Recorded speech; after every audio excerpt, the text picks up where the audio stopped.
गर्भाशयाच्या मुखाचा कॅन्सर हा स्त्रियांच्या प्रजनन अवयवामध्ये होणारा अतिशय गंभीर असा आजार आहे. सुरुवातीच्या टप्प्यात याची लक्षणे फार हलकी किंवा कधीच जाणवत नाहीत. त्यामुळे हा आजार उशिरा कळतो. पण शरीर काही खास संकेत देत असतं. हे संकेत जर ओळखले तर उपचार लवकर सुरू होतात आणि जीव वाचू शकतो. पहिलं महत्त्वाचं लक्षण म्हणजे मासिक पाळीच्या पॅटर्नमध्ये बदल होतो. गर्भाशयाच्या मुखाचा कॅन्सर सुरू होताना मासिक पाळी अनियमित होऊ शकते. मासिक पाळी वेळेवर येत नाही. खूप जास्त दिवस पाळी चालू राहते. रक्तस्राव फार जास्त प्रमाणावर होतो. पाळी खूप कमी येते किंवा अधूनमधून येते.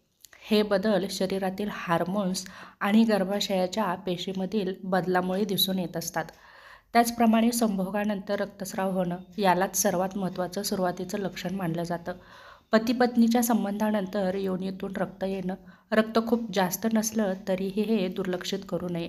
कारण कॅन्सरमुळे गर्भाशयाच्या मुखाची त्वचा नाजूक होते आणि ती सहज जखमी होते. मासिक पाळी नसतानाही रक्तस्राव होणं, जसं की पाळीच्या बाहेर कोणत्याही वेळी हलका किंवा जास्त रक्तस्राव होणं, 45 ते 50 वयानंतर पाळी बंद झाल्यानंतर रक्त पुन्हा येणं हे अत्यंत गंभीर लक्षण मानलं जातं. अशा वेळी लगेच डॉक्टरांकडे जावं. त्याचप्रमाणे असामान्य असा पांढरा स्राव सर्व स्त्रियांमध्ये होतो, पण कॅन्सरमध्ये याचं प्रमाण खूप वाढतं. चिकट किंवा पाण्यासारखा हा स्राव असतो. कधी वास अत्यंत दुर्गंधीयुक्त असतो, कधी पिवळसर, तर कधी रक्ताच्या धारा दिसू शकतात. हा बदल पेशींच्या खराबीमुळे होतो. त्याचप्रमाणे लैंगिक संबंधामध्ये वेदना होतात. गर्भाशयाचा मुखाचा भाग सुजलेला आणि संवेदनशील होतो. संबंध करताना वेदना, आतून जळजळ किंवा खूप टोचल्यासारखी वेदना होते. काही महिलांना संबंध करण्याचीही भीती वाटू लागते.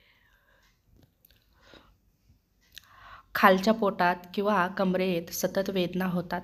सतत बोथट, जडपणा असलेली वेदना जाणवते. पोटाच्या खालच्या भागात दाब जाणवतो. ही वेदना कंबर आणि मांडीपर्यंत जाते. कॅन्सर वाढू लागल्यावर तो आजूबाजूच्या स्नायूंवर दाब टाकतो, म्हणून या वेदना वाढत जातात. तेव्हा यासारखी लक्षणे दिसत असतील तर दुर्लक्ष करू नका. त्याचप्रमाणे दुसरं लक्षण म्हणजे लघवी करताना जळजळ किंवा त्रास होणं. कॅन्सर मूत्राशयावर परिणाम करू लागतं.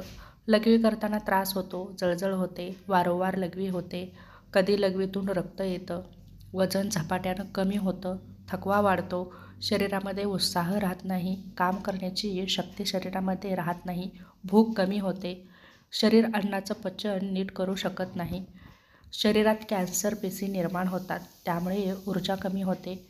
यामुळे कमजोरी, अशक्तपणा, चक्कर, थंडी वाजणं अशी लक्षणे दिसतात. त्याचप्रमाणे पाय सुजणं. कॅन्सर वाढल्यानंतर योनीच्या भागातील रक्तवाहिन्या ब्लॉक होऊ लागतात. यामुळे रुग्णांना खूप त्रास होतो. तसेच पाय दाबल्यावर खड्डा राहतो, पाय, टाच, घोटे सुजतात. हा होतो कॅन्सर. हा कॅन्सर का होतो? त्याचं मुख्य कारण म्हणजे संसर्ग.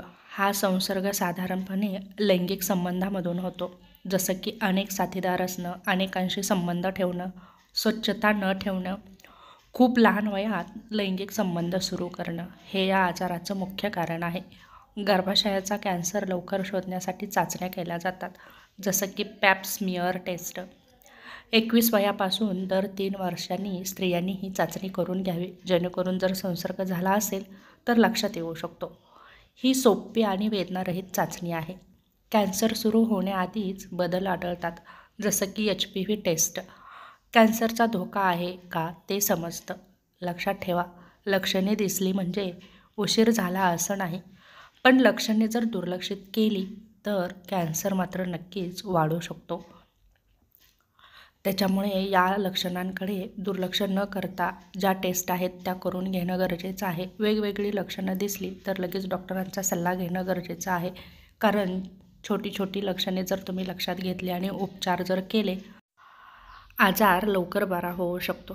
तेव्हा लक्षणे दिसली म्हणजे उशीर झालाच असं नाही, पण लक्षणे जर दुर्लक्षित केली तर कॅन्सर होऊ शकतो. केव्हा डॉक्टरांकडे जावं?